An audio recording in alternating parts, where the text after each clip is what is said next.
Hi there, welcome back to the unit. So today we'll be dealing with 3D object representations, transformations and viewing, which is the last topic in the unit, programming languages and computer graphics. ഈ ചാപ്റ്ററിൽ most important ആയിട്ടുള്ള topics വരുന്നത് illumination models, polygon rendering methods and general projection transforms ആണ്. Paper analysis നോക്കാം. December 2019 questions ഒന്നും വന്നിട്ടുണ്ടായില്ല. പക്ഷേ അതിന് തൊട്ട് മുന്നേ ഉണ്ടായിരുന്ന പേപ്പറിൽ 2 ക്വസ്റ്റ്യൻസാണ് ഈ ചാപ്റ്ററിൽ നിന്ന് വന്നിട്ടുള്ളത്.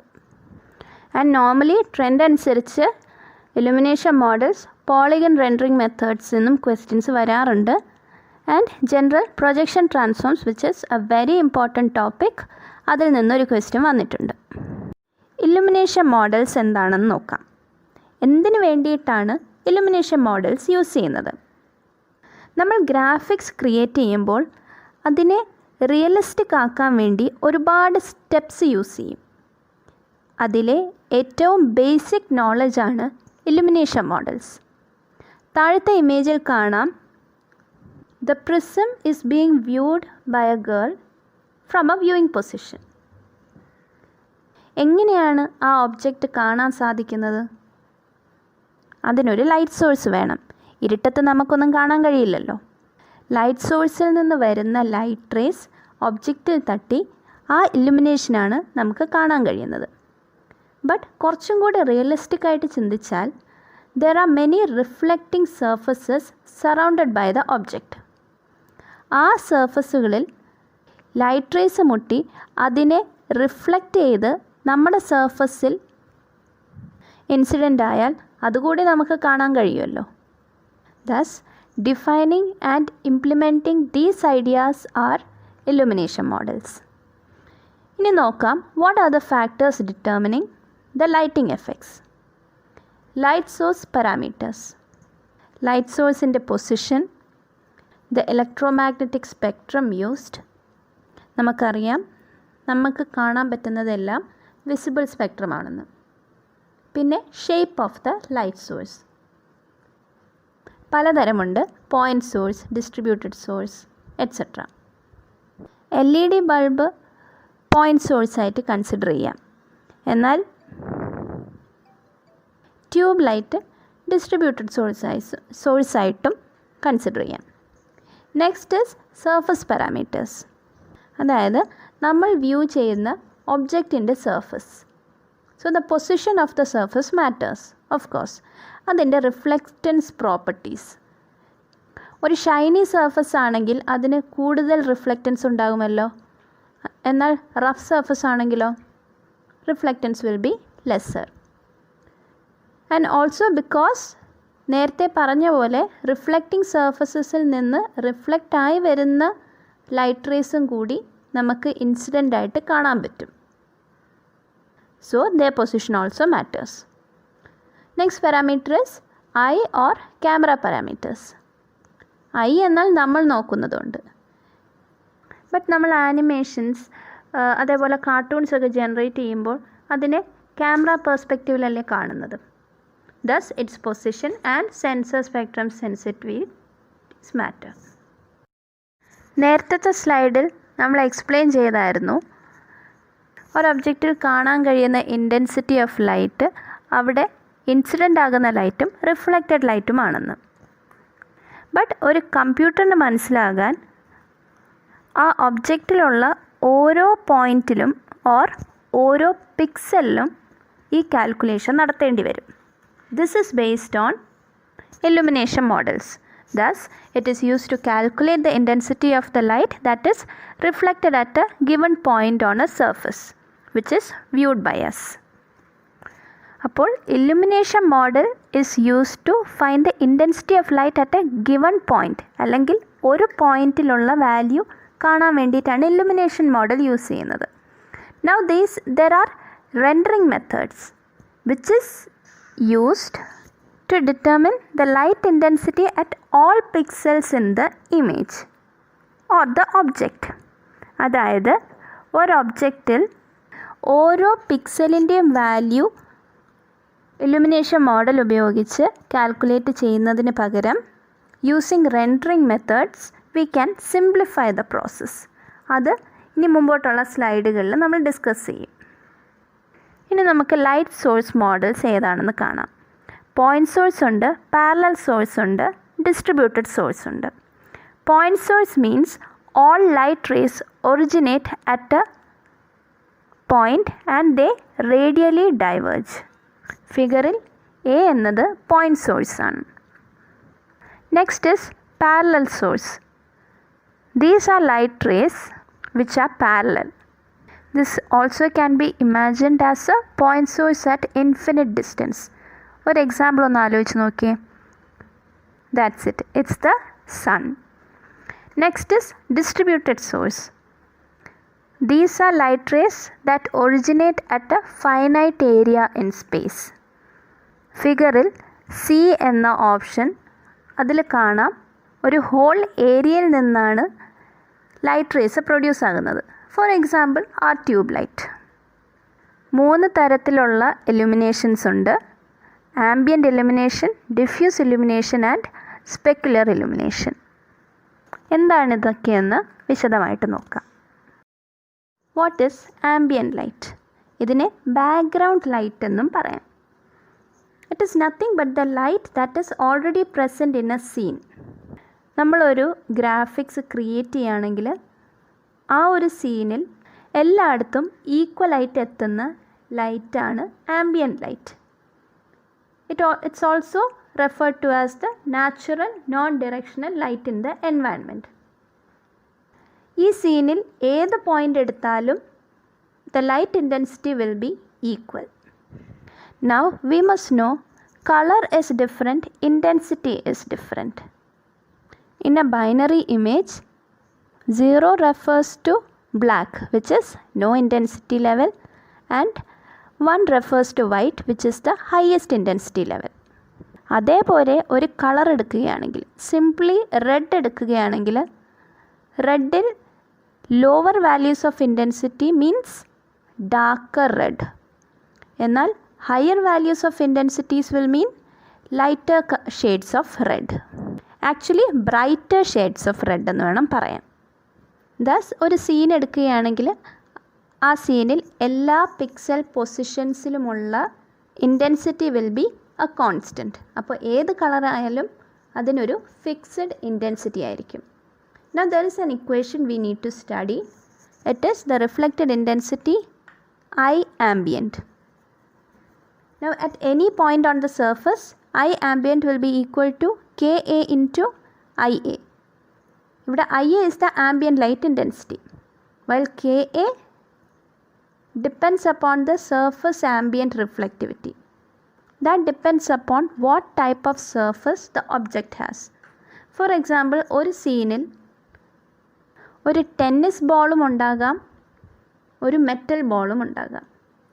ഇവിടുത്തെ ambient intensity may be constant, but the surface properties are different. അപ്പോൾ അതിൽ നിന്ന് റിഫ്ലക്റ്റ് ആകുന്ന ലൈറ്റ്സും ഡിഫറെൻ്റ് ആയിരിക്കും. ടെന്നീസ് ബോൾ റഫ് ആയതുകൊണ്ട് കുറച്ചും കൂടി ലോവർ സൈഡിലായിരിക്കും റിഫ്ലക്റ്റ് ചെയ്യുന്നത്. എന്നാൽ മെറ്റൽ ബോളോ ഇറ്റ് വിൽ ഷൈൻ. അപ്പോൾ കുറച്ചുകൂടി ഷാർപ്പായിട്ടായിരിക്കും റിഫ്ലക്റ്റ് ആകുന്നത്. സൈഡിൽ കാണിച്ചിരിക്കുന്ന ഇമേജിൽ ഒരു സ്ഫിയർ ആണ് വരച്ചിരിക്കുന്നത്. But because of the ambient light it simply looks like a circle. ഇനി ഇതിനെ കുറച്ചും കൂടി റിയലിസ്റ്റിക് ആക്കാൻ വേണ്ടി നമുക്ക് ഡിഫ്യൂസ് റിഫ്ലക്ഷനുമുണ്ട്, സ്പെക്കുലർ റിഫ്ലക്ഷൻസും ഉണ്ട്. ഡിഫ്യൂസ് റിഫ്ലക്ഷൻ എന്താണെന്ന് നോക്കാം. ഡിഫ്യൂസ് റിഫ്ലക്ഷൻ വെച്ചിട്ട് ഒരു ഒബ്ജക്റ്റിന് കുറച്ചും കൂടി ഡെഫിനിഷൻ കൊടുക്കാനായിട്ട് കഴിയും. നേരത്തെ കാണിച്ചിരുന്ന സ്ഫിയർ വെറും ഒരു സർക്കിളായിട്ട് തോന്നിയിരുന്നെങ്കിൽ ഇപ്പോൾ ഡിഫ്യൂസ് റിഫ്ലക്ഷനും കൂടി അപ്ലൈ ചെയ്തപ്പോഴത്തേക്ക് അതൊരു സ്ഫിയറായിട്ട് നമുക്ക് കാണാൻ കഴിയും. ഇവിടെ ലൈറ്റ് റേസിൻ്റെ ആംഗിൾ വെച്ചിട്ടാണ് ഇൻറ്റൻസിറ്റി ഡിസൈഡ് ചെയ്യുന്നത്. Normally rough or grainy surfaces like clay, soil, fabric, ഇതിനൊന്നും ഒരു ഷൈനി സർഫസ് കാണാൻ പറ്റില്ലല്ലോ. There we have to include diffuse reflection. Now always a surface that is perpendicular to the light direction is more illuminated than a surface at an oblique angle. ആ ഇമേജിൽ the normal n is the perpendicular axis to the surface. എന്നാൽ L എന്ന ray അത് light സോഴ്സിൽ നിന്ന് വരുന്നതാണ്. It is creating an angle theta with the normal of the surface. But അതേ ഒബ്ജക്റ്റിൻ്റെ വേറൊരു പോർഷനിൽ light rays will be making a different angle. Correct. അപ്പോൾ ഒരു പോയിൻറ്റിലെ ഇൻറ്റൻസിറ്റി കാൽക്കുലേറ്റ് ചെയ്യാനായിട്ട് we need to consider the angle theta here. Thus the equation is I diffuse is equal to KD into IP cos theta. Here theta can be replaced using n dot L. IP എന്താണ്? It is the point light intensity. KD is the surface diffuse reflectivity, which ranges from 0 to 1. Again, this mentions the property of the surface. And N and L are the surface normal and the light direction. ഇപ്പോൾ നമുക്ക് രണ്ട് ഇക്വേഷനായി, I ആംബിയൻറ്റുമായി I ഡിഫ്യൂസുമായി. Now when an object is illuminated by ambient light and a light source, അവിടെ ആ ഒബ്ജക്റ്റിലെ ഒരു പോയിൻറ്റിൻ്റെ illumination calculate ചെയ്യാൻ we can use I is equal to I ആംബിയൻറ്റിൻ്റെ ഇക്വേഷൻ പ്ലസ് I ഡിഫ്യൂസിൻ്റെ ഇക്വേഷൻ. ഇനി നെക്സ്റ്റ് സ്പെക്കുലർ റിഫ്ലക്ഷൻ എന്താണെന്ന് നോക്കാം. Specular reflection models shiny and glossy surfaces. For example, ഒരു മെറ്റൽ ബോൾ, അതിനെ ലൈറ്റ് സോഴ്സ് കൊണ്ട് ഇലുമിനേറ്റ് ചെയ്താൽ ഹൈലി ഷൈനി സർഫസസ് ഉണ്ടാകും. താഴത്തെ ബോളിൽ സ്പെക്കുലർ റിഫ്ലക്ഷനും കൂടി ഇൻക്ലൂഡ് ചെയ്തതുകൊണ്ടാണ് അതിൽ ഹൈലൈറ്റ്സ് കാണാൻ കഴിയുന്നത്. നൗ ഒരു ഐഡിയൽ സ്പെക്കുലർ സർഫസ് ആയിട്ട് കൺസിഡർ ചെയ്യാൻ പറ്റുന്നത് മിററാണ്. അത്രയും ഷൈനി ആയിട്ട് വേറൊരു ഒബ്ജക്റ്റും ഇല്ല എന്ന് തന്നെ പറയാം, അല്ലേ? അതാണ് ഇമേജിൽ ഐഡിയൽ സ്പെക്കുലർ സർഫസിൽ ഇൻസിഡൻറ്റ് ലൈറ്റ് എല്ലും റിഫ്ലക്റ്റഡ് ലൈറ്റ് ആറും രണ്ടും നോർമൽ ആയിട്ടുണ്ടാക്കുന്ന angle is theta itself. പക്ഷേ ഒരു നോൺ ഐഡിയൽ സ്പെക്കുലർ സർഫസ്, അതിനെ ഗ്ലോസി സർഫസസ് എന്ന് പറയാം. This will reflect in the immediate vicinity of R only. എന്ന് വെച്ചാൽ ഇൻസിഡൻറ്റ് ലൈറ്റ് എല്ലിനെ റിഫ്ലക്റ്റ് ചെയ്യുമ്പോൾ കറക്റ്റ് തീറ്റ വാല്യൂവിലല്ലായിരിക്കും റിഫ്ലക്റ്റ് ചെയ്യുന്നത്, പക്ഷേ ഒരു തീറ്റ ± 5 എന്ന ആംഗിളിലായിരിക്കും അത് റിഫ്ലക്റ്റ് ചെയ്യുന്നത്. അവിടെ ഒരു കോൺ ഷേപ്പിൽ വരച്ചിരിക്കുന്ന യെല്ലോ പോർഷൻ, ആ ഒരു ഏരിയയിൽ എവിടെയെങ്കിലും ആയിരിക്കും റിഫ്ലക്ഷൻ സാധാരണയായിട്ട് വരുന്നത്, depending upon the glossiness of the object. അപ്പോൾ സ്പെക്കുലർ റിഫ്ലക്ഷൻ കാൽക്കുലേറ്റ് ചെയ്യുമ്പോഴത്തേക്ക് അവിടെ we have to take into consideration the phi angle. Thus the specular reflected intensity I spec at any point on the surface will be equal to Ks into IP into cos raised to n phi. Now cos phi can be replaced by R dot V. Here Ks is the surface specular reflectivity, that is how glossy the surface is. അതൊരു parameter value ആണ് which ranges from 0 to 1, and n is the specular reflection parameter which determines the deviation from the ideal specular surface. അപ്പോൾ ഒരു perfect മിററിന് n is equal to infinity ആയിട്ടാണ് കണക്കാക്കുന്നത്. അപ്പോൾ ചുരുക്കത്തിൽ, to create an object which is illuminated by all three reflections, we have to use the equations all combined together, that is I is equal to I ambient plus I diffusion plus I specular. ഈ slide ഓരോ ഇല്ലുമിനേഷനും തമ്മിലുള്ള വ്യത്യാസം കാണിക്കാനാണ് വെച്ചിരിക്കുന്നത്. This particular object ambient illumination മാത്രം കൊടുക്കുമ്പോഴത്തേക്ക് ആദ്യ image ആയിട്ട് കാണാം. ആംബിയൻറ്റ് പ്ലസ് ഡിഫ്യൂസ് കൊടുക്കുമ്പോഴത്തേക്കോ കുറച്ചും കൂടി റിയൽ ആയിട്ട് വന്നു. എന്നാൽ ആംബിയൻറ്റും ഡിഫ്യൂസ് ആൻഡ് സ്പെക്കുലർ റിഫ്ലക്ഷൻസ് ഒന്നിച്ച് കൊടുത്തപ്പോഴത്തേക്ക് ഇറ്റ് ബിക്കെയിം ഹൈലി റിയലിസ്റ്റിക്. ഇതാണ് ഇവ തമ്മിലുള്ള വ്യത്യാസം. ഇനി നമുക്ക് പോളിഗൺ റെൻഡറിങ് മെത്തേഡ്സ് എന്താണെന്ന് നോക്കാം. കഴിഞ്ഞ ചാപ്റ്റർ ഡിസ്കസ് ചെയ്തപ്പോൾ അതിനകത്ത് ജിയോമെട്രിക് പ്രിമിറ്റീവ്സ് എന്ന ടോപ്പിക് ഉണ്ടായിരുന്നു. അതിൽ നമ്മൾ കണ്ടു ലൈൻസ്, പോളിലൈൻസ് എക്സെട്ര. പോളിലൈൻസ് ഉപയോഗിച്ച് എത്ര കോംപ്ലെക്സ് ആയിട്ടുള്ള സ്ട്രക്ചേഴ്സ് വേണമെങ്കിലും നമുക്ക് ക്രിയേറ്റ് ചെയ്യാമെന്ന് പറഞ്ഞു. ഈ പോളിലൈൻസ് ഫില്ല് ചെയ്യുമ്പോഴത്തേക്ക് പോളിഗൺസ് ആകും. അപ്പോൾ A free form surface or structure can be generated using these small polygons. അതിനെ പോളിഹീഡ്ര എന്ന് പറയും. നേരത്തെ നമ്മൾ ഡിസ്കസ് ചെയ്തു റെൻഡറിങ് എന്താണെന്ന്. It is the calculation of the illumination models on an entire surface. എന്തിനാണ് റെൻഡറിങ് മെത്തേഡ്സ് എന്ന ഐഡിയ വന്നത്? ബിക്കോസ് നമ്മൾ ഓരോ പോയിൻറ്റിൻ്റെയും ഇലുമിനേഷൻ കാൽക്കുലേറ്റ് ചെയ്യാനാണെങ്കിൽ ഇറ്റ് ഈസ് കമ്പ്യൂട്ടേഷണലി എക്സ്പെൻസീവ്. അതുകൊണ്ട് ഒരു ഓൾട്ടർനേറ്റീവായിട്ടാണ് റെൻഡറിങ് മെത്തേഡ്സ് വന്നത്. സൈഡിൽ കൊടുത്തിരിക്കുന്ന image is a polyhedra of an object that is sphere. അതിനകത്ത് ഫസ്റ്റ് റെൻഡറിങ് മെത്തേഡ് നോക്കാം. It is called flat shading or constant intensity shading. ഇവിടെ ചെയ്യുന്നത് ഓരോ പോളിഗണും, അതായത് പോളിഹീഡ്രയിലുള്ള ഓരോ പോളിഗണിലും ഏതെങ്കിലും ഒരു പോയിൻറ്റിൻ്റെ ഇലുമിനേഷൻ കാൽക്കുലേറ്റ് ചെയ്ത് ആ എൻറ്റയർ പോളിഗണിൽ അത് സബ്സ്റ്റിറ്റ്യൂട്ട് ചെയ്യും. അങ്ങനെ സൈഡിൽ കൊടുത്തിരിക്കുന്ന ഇമേജ് പോലത്തെ സ്ഫിയർ കിട്ടും. ബട്ട് ഇതിനൊരു റിയലിസ്റ്റിക് അപ്പിയറൻസ് ഇല്ലല്ലോ. അതുകൊണ്ടാണ് നെക്സ്റ്റ് മെത്തേഡ് വന്നത്. This method is called Gouraud shading, also named intensity interpolation surface rendering. ഇവിടെ ചെയ്യുന്നത് താഴെ കൊടുത്തിരിക്കും പോലത്തെ ഒരു പോളിഗൺ, ഇവിടെ ട്രയാങ്കിളാണ്. ആദ്യം ആ ട്രയാങ്കിളുടെ എല്ലാ വെർട്ടെക്സിലുമുള്ള നോർമൽസ് കാൽക്കുലേറ്റ് ചെയ്യും. First step. Second step, normals കിട്ടിയല്ലോ, ഇനി ഓരോ വെർട്ടെക്സിൻ്റെയും നോർമൽസ് ഉപയോഗിച്ച് ഇലുമിനേഷൻ മോഡൽസ് ക്രിയേറ്റ് ചെയ്യും. അപ്പോൾ ഓരോ വെർട്ടെക്സിൻ്റെയും ഇൻറ്റൻസിറ്റി കിട്ടും. ഇനി തേർഡ് സ്റ്റെപ്പ് എന്നാൽ we simply have to linearly interpolate the vertex intensities.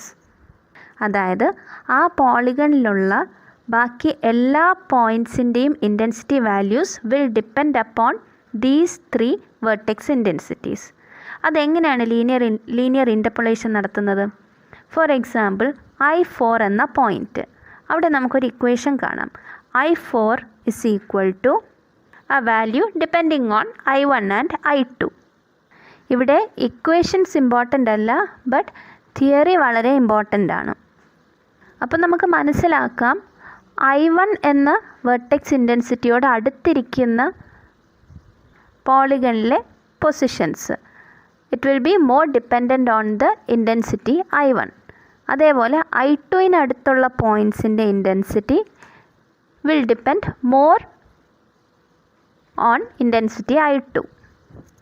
I5ൻ്റെ ഇക്വേഷനിൽ കാണാം it depends on the values I3 and I2 because it is much closer to I2 and I3. IP-യുടെ value calculate ചെയ്യുന്നത് കണ്ടോ? It depends on the already calculated values I4 and I5. ഇങ്ങനെ render ചെയ്യുമ്പോഴത്തേക്ക് നമുക്ക് കുറച്ചും കൂടി റിയലിസ്റ്റിക് ആയിട്ടുള്ള image ആയിരിക്കും കിട്ടുന്നത്, like the image given at the side. അടുത്തത് നമ്മൾ നോക്കുന്നത് ഫോങ് ഷെയ്ഡിംഗ് ആണ്. It is also called normal vector interpolation surface rendering. Gouraud ഷെയ്ഡിങ്ങിൽ ചെയ്യുന്നതിൻ്റെ 2 സ്റ്റെപ്സ് തിരിച്ചിടെയാണ് ഇവിടെ നമ്മൾ ചെയ്യുന്നത്. ഗൊറാൻ ഷെയ്ഡിങ്ങിൻ്റെ first step was to determine the normal at each polygon vertex. അത് തന്നെയാണ് ഇവിടെയും ചെയ്യുന്നത്. ഗൊറാൻ ഷെയ്ഡിങ്ങിൽ നെക്സ്റ്റ് സ്റ്റെപ്പ് എന്തായിരുന്നു? We calculate the illumination models at each vertex. But ഇവിടെ നമ്മൾ ചെയ്യാൻ പോകുന്നത് സെക്കൻഡ് സ്റ്റെപ്പായിട്ട് we linearly interpolate the vertex normals. അതായത് ഗൊറാൻഡിൽ ചെയ്ത തേർഡ് സ്റ്റെപ്പാണ് ഇവിടെ നമ്മൾ സെക്കൻഡ് സ്റ്റെപ്പായിട്ട് ചെയ്യുന്നത്. ഗൊറാൻഡിൽ നമ്മൾ തേർഡ് സ്റ്റെപ്പായിട്ട് we linearly interpolated the vertex intensities. പക്ഷേ ഫോങ് ഷെയ്ഡിങ്ങിൽ സെക്കൻഡ് സ്റ്റെപ്പായിട്ട് we linearly interpolate the calculated vertex normals. അതായത് എൻറ്റയർ പോളിഗണിന് വേണ്ടിയിട്ട് നമ്മൾ നോർമൽസ് കാൽക്കുലേറ്റ് ചെയ്ത് വയ്ക്കും. And the third step is the second step in the Gouraud shading. അപ്പോൾ ഇവിടുത്തെ തേർഡ് സ്റ്റെപ്പും ഗൊറാനിലെ സെക്കൻഡ് സ്റ്റെപ്പും സെയിം ആണ്. എന്താണ്? We apply illumination models for each of the surface point. വ്യത്യാസം എന്നാൽ ഗൊറാൻ ഷെയ്ഡിങ്ങിൽ we applied illumination models only to the vertex intensities. ഇവിടെ നമ്മൾ for each and every point in the polygon we have to find the illumination model.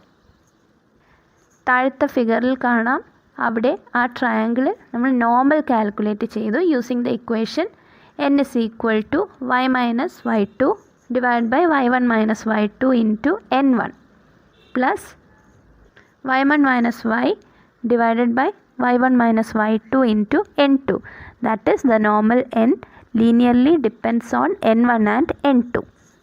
ഇങ്ങനെ normals calculate ചെയ്തിട്ട് അതിനകത്ത് illumination models calculate ചെയ്തപ്പോൾ നമുക്ക് highly realistic ആയിട്ടുള്ള ഒരു സ്ഫിയറാണ് കാണാൻ കിട്ടിയത്. Though it gives very realistic views, it is highly computationally complex. ഇതിലൊരു ഡിസഡ്വാൻറ്റേജ് എന്ന് പറയുന്നത് നമ്മൾ ഇലുമിനേഷൻ മോഡൽസ് ഓരോ പോയിൻറ്റിനും കാൽക്കുലേറ്റ് ചെയ്തു. ആ ഒരു കോംപ്ലെക്സിറ്റി മാറ്റാൻ വേണ്ടിയിട്ടായിരുന്നു റെൻഡറിങ് മെത്തേഡ്സ് യൂസ് ചെയ്തത്. But coming to fog shading we are again going back to the same problem. എന്തായാലും 3 റെൻഡറിങ്സും ഒരുമിച്ച് വരുന്ന ഒരു എക്സാമ്പിൾ നോക്കാം. നേരത്തെ ഇലുമിനേഷൻ മോഡൽസിലെ വ്യത്യാസം അറിയാൻ വേണ്ടി യൂസ് ചെയ്ത അതേ ഇമേജ് തന്നെയാണ് റെൻഡറിങ്ങിനും യൂസ് ചെയ്തത്. ഫ്ലാറ്റ് റെൻഡറിങ്ങിൽ എങ്ങനെ വന്നു, ഗൊറാൻ ഷെയ്ഡിങ് കൊടുത്തപ്പോൾ എന്ത് വന്നു, ഫോഗ് ഷെയ്ഡിങ് കൊടുത്തപ്പോൾ എന്ത് വന്നു, ഇതിൽ കാണാൻ കഴിയും. ഇതിനകത്ത് ഏറ്റവും റിയലിസ്റ്റിക് ആയിട്ടുള്ളത് ഫോഗ് ഷെയ്ഡിങ് തന്നെയാണ്. മാത്രമല്ല ക്ലാരിറ്റിയും കൂടുതലാണ്. ഇനി നമ്മൾ നോക്കാൻ പോകുന്നത് വളരെ ഇമ്പോർട്ടൻ്റ് ആയിട്ടുള്ളൊരു ടോപ്പിക്കാണ് ജനറൽ പ്രൊജക്ഷൻ ട്രാൻസ്ഫോംസ്. തുടർച്ചയായിട്ട് ഈ ടോപ്പിക്കിലെ തിയറിയിൽ നിന്ന് ക്വസ്റ്റ്യൻസ് വന്ന് കണ്ടിട്ടുണ്ട്. ആദ്യം പ്രൊജക്ഷൻ എന്താണെന്ന് നോക്കാം. നമുക്കറിയാം ഗ്രാഫിക്സ് എപ്പോഴും ക്രിയേറ്റ് ചെയ്യുന്നത് വേൾഡ് കോർഡിനേറ്റ്സിലാണ്. അതിൽ നിന്ന് ഒരു പോർഷൻ മാത്രമായിരിക്കും ഡിസ്പ്ലേ സ്ക്രീനിലേക്ക് പ്രൊജക്റ്റ് ചെയ്യുന്നത്. Thus it is a process of converting a 3D scene into a 2D scene. ഈ ഡിസ്പ്ലേ സ്ക്രീനിനെ പ്രൊജക്ഷൻ പ്ലെയിനായിട്ടോ വ്യൂ പ്ലെയിനായിട്ടോ കാണാൻ കഴിയും. That is why it is the mapping or transformation of the object or scene into the projection plane എന്ന് പറയുന്നത്. There are 2 types of projections. ഒന്ന് perspective projection, പിന്നെ പാരലൽ പ്രൊജക്ഷൻസ്. പെർസ്പെക്റ്റീവ് പ്രൊജക്ഷൻസ് എന്നാൽ object positions or coordinate positions R transformed to a centre of projection. ഫിഗറിൽ കാണുന്ന പോലെ centre of projection എവിടെയാണെന്ന് കാണാം. അതിനെ പോയിൻ്റ് ഓഫ് കൺവേർജൻസ് എന്നും പറയാം. ഇങ്ങനെ പ്രൊജക്റ്റ് ചെയ്യപ്പെടുന്ന ലൈൻസ് വ്യൂ പ്ലെയിനിൽ എവിടേക്കാണോ കോയിൻസൈഡ് ചെയ്യുന്നത് അതിനേക്ക് നമ്മൾ ജോയിൻ ചെയ്യുന്നു. അങ്ങനെ 2Dയിലേക്ക് ട്രാൻസ്ഫോം ചെയ്യുന്നു. ഇതാണ് പെർസ്പെക്റ്റീവ് പ്രൊജക്ഷൻ. എന്നാൽ പാരലൽ പ്രൊജക്ഷൻ എന്നാൽ ഇതേ ഒബ്ജക്റ്റിനെ പാരലൽ ലൈൻസ് ഉപയോഗിച്ച് നമ്മൾ ട്രാൻസ്ഫോം ചെയ്യും. അങ്ങനെ വ്യൂ പ്ലെയിനിൽ കോയിൻസൈഡ് ചെയ്യുന്ന പൊസിഷൻസിനെ ജോയിൻ ചെയ്ത് ഒബ്ജക്റ്റിൻ്റെ 2D ട്രാൻസ്ഫോർമേഷൻ എടുക്കും. ഇതാണ് പാരലൽ പ്രൊജക്ഷൻ. നമുക്ക് വിശദമായിട്ട് നോക്കാം. Perspective projection mostly realistic images produce ചെയ്യാനാണ് യൂസ് ചെയ്യുന്നത്. ഒരു artist he uses perspective projection in his ideas for attaining a more realistic 3-dimensional scene. Depth എന്ന ഐഡിയ കൊണ്ടുവരാനായിട്ട് ദൂരെയുള്ള ഒബ്ജക്ട്സൊക്കെ ചെറുതായിട്ടും അടുത്തുള്ള ഒബ്ജക്ട്സൊക്കെ വലുതായിട്ടും കാണാൻ കഴിയും. For this the centre of projection should be placed at a finite distance. 2 main characteristics ആണ് പെർസ്പെക്റ്റീവ് പ്രൊജക്ഷനുള്ളത്. ഒന്ന് വാനിഷിംഗ് പോയിൻറ്റ്, പിന്നെ perspective foreshortening. Vanishing point വേറൊന്നുമല്ല, സെൻറ്റർ ഓഫ് പ്രൊജക്ഷൻ തന്നെയാണ്. It is the point where all lines will appear to meet. Based on the number of vanishing points, different types of perspective projections are there. 1 point perspective projection, 2 point perspective projection and 3 point perspective projection. അതിൻ്റെ examples ആണ് സൈഡിൽ തന്നിരിക്കുന്നത്. ഒരു ക്യൂബിനെ 1 point that is along Z axis എന്ന് assume ചെയ്യാം. Z ആക്സിസിൽ ഒരു പോയിൻറ്റിലേക്ക് converge ചെയ്യുന്ന ഒരു ക്യൂബിനെ വരയ്ക്കാൻ ഫസ്റ്റ് ഡയഗ്രാം യൂസ് ചെയ്യാം. ഇതേ ക്യൂബിനെ ഇസഡ് ആക്സിസിലും വൈ ആക്സിസിലും ഓരോ പോയിൻറ്റിലേക്ക് പ്രൊജക്റ്റ് ചെയ്യണമെങ്കിൽ it gives a 2 point perspective projection. അതേപോലെ 3 ആക്സിസിലേക്കും ഒരു ക്യൂബിനെ പ്രൊജക്റ്റ് ചെയ്യേണ്ടി വന്നാൽ it is a 3 point projection perspective projection. നമ്മൾ മോസ്റ്റ് കോമൺലി യൂസ് ചെയ്യുന്നത് 1 point പെർസ്പെക്റ്റീവ് പ്രൊജക്ഷൻ തന്നെയാണ്. Now next characteristic is perspective foreshortening. നേരത്തെ പറഞ്ഞ പോലെ ഐഡിയ അബൌട്ട് ഡെപ്ത്ത് കൊണ്ടുവരാനായിട്ട് ദൂരെയുള്ള ഒബ്ജക്ട്സ് ചെറുതായിട്ടും അടുത്തുള്ള ഒബ്ജക്ട്സ് വലുതായിട്ടും കാണിക്കും. ഇതിനെയാണ് പെർസ്പെക്റ്റീവ് ഫോർഷോർട്ടനിങ് എന്ന് പറയുന്നത്. That is as the distance of the object increases from the centre of projection the size of the object decreases. Next, parallel projection in depth നോക്കാം. ഇതിൽ center of projection is assumed at infinity. അതുകൊണ്ടാണ് projection lines, അതായത് ഓരോ object പൊസിഷനിൽ നിന്നും emerge ചെയ്യുന്ന projection lines are assumed to be parallel. 2 തരത്തിലുള്ള parallel projections ആണുള്ളത്, ഓർത്തോഗ്രാഫിക് ആൻഡ് ഒബ്ലീക്ക് പ്രൊജക്ഷൻസ്. രണ്ടും തമ്മിലുള്ള difference is the way in which the projection lines hit the view plane. സൈഡിൽ കൊടുത്തിരിക്കുന്ന ഫിഗർ പോലെ വ്യൂ പ്ലെയിനിലേക്ക് പെർപെൻഡിക്കുലറായിട്ടാണ് പ്രൊജക്ഷൻ ലൈൻസ് കോയിൻസൈഡ് ചെയ്യുന്നതെങ്കിൽ, ദാറ്റ് ഈസ് 90 ഡിഗ്രീസിലാണ് കോയിൻസൈഡ് ചെയ്യുന്നതെങ്കിൽ it is called orthographic projection. In short, the projection lines are perpendicular to the view plane. ഇതിന് പറയാൻ പറ്റുന്ന ഏറ്റവും സിമ്പിൾ എക്സാമ്പിളാണ് നമ്മുടെയൊക്കെ വീടിൻ്റെ പ്ലാൻ. അതേപോലെ വീടിൻ്റെ front, side and rear projections വരച്ച് കണ്ടിട്ടില്ലേ? ഇതിനെയാണ് എലിവേഷൻസ് എന്ന് പറയുന്നത്. ഗ്രൗണ്ട് ലെവലിൽ നിന്ന് വരുന്ന പൊക്കത്തിനെയാണല്ലോ എലിവേഷൻ എന്ന് പറയുന്നത്. അപ്പോൾ അങ്ങനെ നമുക്കിത് ഓർത്ത് വയ്ക്കാം. പ്ലാൻ എന്നാൽ ടോപ്പ് വ്യൂ. താഴെ കൊടുത്തിരിക്കുന്ന എക്സാമ്പിളിൽ ക്ലിയർ ആണ്. ആ ഒരു ഒബ്ജക്റ്റിൻ്റെ front view, side view and top view കൊടുത്തിട്ടുണ്ട്. Here lengths and angles are accurately depicted and measured from the drawing. അതുകൊണ്ട് തന്നെ എൻജിനീയറിങ്ങും ആർക്കിടെക്ചറൽ ഡ്രോയിങ്സുമാണ് നോർമലി ഓർത്തോഗ്രാഫിക് പ്രൊജക്ഷൻസ് യൂസ് ചെയ്യുന്നത്. But since only one face of an object is shown, നമുക്കൊരു mental image create ചെയ്യാൻ ഇച്ചിരി ബുദ്ധിമുട്ടായിരിക്കും. അവിടെയാണ് ആക്സിനോമെട്രിക് ഓർത്തോഗ്രാഫിക് പ്രൊജക്ഷൻസ് വരുന്നത്. This shows more than one side of an object. Last ഇമേജിൽ കാണുന്ന പോലെ the cube is projected side wise parallelly to the view plane. അങ്ങനെ ഒരു സമയത്ത് കാണാൻ പറ്റുന്ന 3 സൈഡ്സും വ്യൂ പ്ലെയിനിൽ നമുക്ക് വ്യൂ ചെയ്യാം. ഈ പ്രൊജക്ഷൻ്റെ ഒരു വേരിയേഷനാണ് ഐസോമെട്രിക് പ്രൊജക്ഷൻ. ഐസോമെട്രിക് പ്രൊജക്ഷനിൽ the view plane is placed such that it intersects all 3 axes, അതായത് എക്സ്, വൈ, ഇസഡ് ആക്സിസിൽ ഒരേ പോയിൻറ്റിൽ ഇൻ്റർസെക്റ്റ് ചെയ്യുന്ന രീതിയിലായിരിക്കും വ്യൂ പ്ലെയിൻ പ്ലേസ് ചെയ്യുന്നത്. ഫോർ എക്സാമ്പിൾ, എക്സ് ആക്സിസിൽ വ്യൂ പ്ലെയിൻ ടച്ച് ചെയ്യുന്നത് 10 എന്ന പോയിൻറ്റിലാണെങ്കിൽ വൈ ആക്സിസിലും ഇസഡ് ആക്സിസിലും 10 എന്ന പോയിൻറ്റിലായിരിക്കും വ്യൂ പ്ലെയിൻ ടച്ച് ചെയ്യുക. അടുത്തതായിട്ട് ഒബ്ലീക്ക് പ്രൊജക്ഷൻസ്. നേരത്തെ നമ്മൾ കണ്ടായിരുന്നു ഓർത്തോഗ്രാഫിക് പ്രൊജക്ഷൻസ് എന്നാൽ projection lines meet the view plane perpendicularly. എന്നാൽ 90 ഡിഗ്രീസ് അല്ലാത്ത ഏതെങ്കിലും ഒരു ആംഗിളിലാണ് പ്രൊജക്ഷൻ ലൈൻസ് വ്യൂ പ്ലെയിനിനെ മീറ്റ് ചെയ്യുന്നതെങ്കിൽ അത് ഒബ്ലീക്ക് പ്രൊജക്ഷൻ ആവും. ഇനി ഇവ 2 ടൈപ്പിലുണ്ട്, cavalier projections and cabinet projections.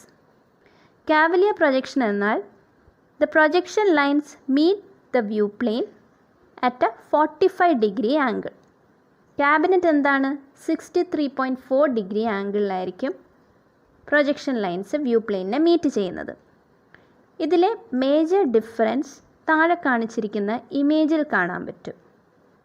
ഒരു യൂണിറ്റ് ക്യൂബിനെ, അതായത് എല്ലാ സൈഡ്സും യൂണിറ്റ് ലെങ്ത് ഉള്ള ക്യൂബാണ് യൂണിറ്റ് ക്യൂബ്. കാവിലിയർ പ്രൊജക്ഷൻ എടുത്തപ്പോൾ വ്യൂ പ്ലെയിനിന് എക്സാക്ട്ലി പെർപെൻഡിക്കുലർ ആയിട്ടുള്ള projection lines, object lines retains the same unit length. നിങ്ങൾക്കത് വേണമെങ്കിൽ മെഷർ ചെയ്ത് നോക്കാം.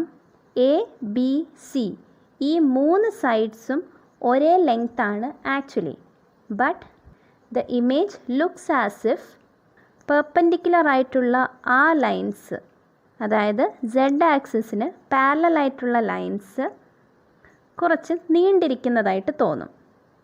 ഇതിനെ കറക്റ്റ് ചെയ്യാൻ വേണ്ടിയിട്ടാണ് ക്യാബിനറ്റ് പ്രൊജക്ഷൻ. 63.4 ഡിഗ്രി ആംഗിളിൽ പ്രൊജക്ഷൻ ലൈൻസ് എടുത്ത് വ്യൂ പ്ലെയിനിലേക്ക് coincide ചെയ്യിപ്പിച്ചാൽ the lines that are perpendicular to the viewing plane will be projected at half their actual length. അതും വേണമെങ്കിൽ മെഷർ ചെയ്യാം. യൂണിറ്റ് ലെങ്ത്തിലുണ്ടായിരുന്ന ക്യൂബോയിഡ് ക്യാബിനറ്റ് പ്രൊജക്ഷൻ നടത്തിയപ്പോൾ സി എന്ന സൈഡ് അല്ലെങ്കിൽ Z ആക്സിസിന് parallel ആയിട്ടുള്ള എല്ലാ സൈഡ്സും ഹാഫ് ദ യൂണിറ്റ് ലെങ്തായി. ഇതിനെയാണ് ക്യാബിനറ്റ് പ്രൊജക്ഷൻ എന്ന് പറയുന്നത്. It gives a more realistic view. So these are the different types of projections overall. ഇത് ഓർത്തിരിക്കാൻ എളുപ്പത്തിനുള്ള ഒരു ഹൈറാർക്കിയൽ റെപ്രസെൻറ്റേഷൻ ആണ്. Starting from the types of projection, 2 types, parallel and perspective. Types of perspective projections are 1 point, 2 point and 3 point. Parallel projections are orthographic and oblique projections. ഇനി oblique പ്രൊജക്ഷൻസിന് general കാറ്റഗറിയേ ഉള്ളൂ. അതാണ് cavalier and cabinet projections.